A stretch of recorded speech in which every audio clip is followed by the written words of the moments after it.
Welcome back. Let's do a little bit of Greek today. Today we look at the imperfect active indicative. The imperfect active indicative is going to show us ongoing or repeated action, just like the present tense, but now that action is in the past.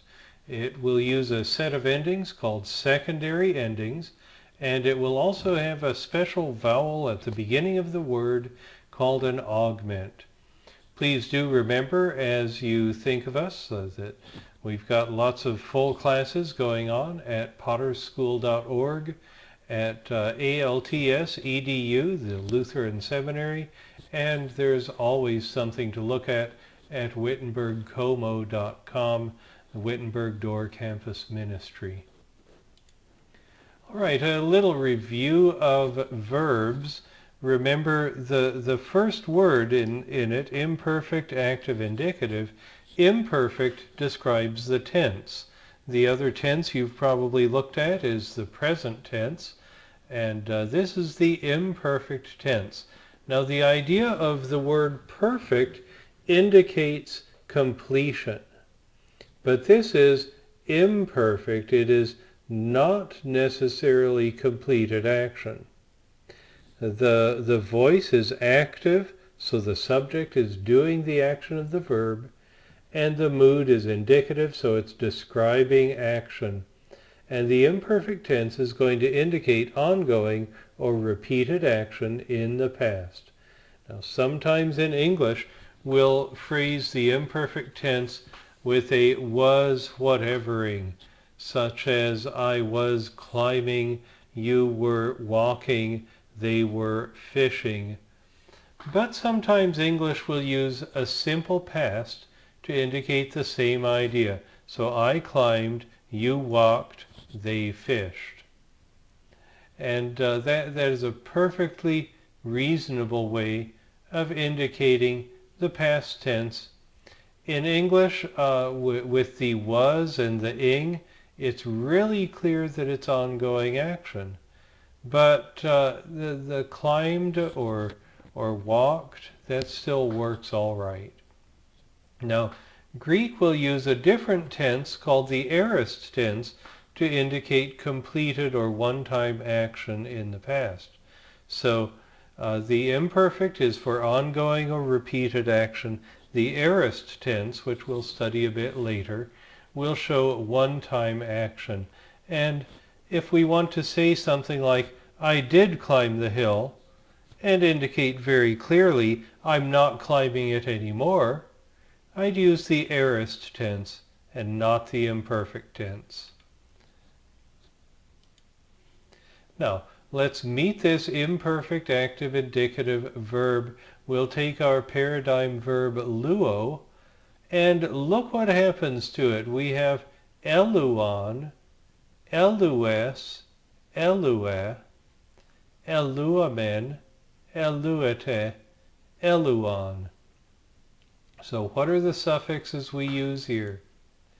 We've got these secondary active endings on, s, e, amen, ete, on.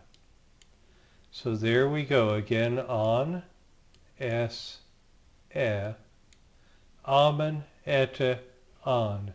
So those are our secondary active endings. But what's going on at the beginning of the word? There's an e. What's happening with that? That's before the verb stem, and it's what we call an augment. It's a sign normally found on the imperfect tense, and it is normally an epsilon. Sometimes that augment runs into another vowel. It becomes something other than an epsilon.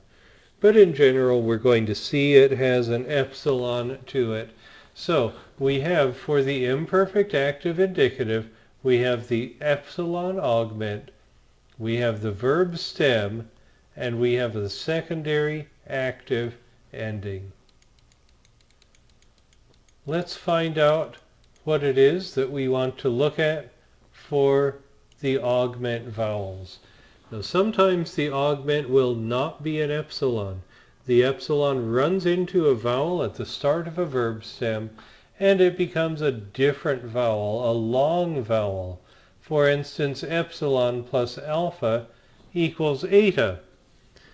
So sometimes you're going to see something other than an epsilon beginning a verb, and yet as long as it's got the augment, the stem, and the secondary ending, you're looking at an imperfect verb. In a compound verb, remember those compound verbs? They've got the prefix that's a preposition, and then they've got the verb stem. In a compound verb, the augment will come after the prepositional prefix. It will not be before it, it'll be after it. So for instance, ekbalo would become exebalon. It'll get the augment after the prepositional prefix and not before it. So we've met this imperfect active indicative of luo. How about the verb of being? It's a little bit unusual, but it does have an imperfect indicative. Remember, the verb of being is technically neither active nor passive, and so we can just call this imperfect indicative. And notice the way it's spelled. Amen, for I was. Ace, you were. Ain, he, she, or it was. Amen, we were. Eta, you all were.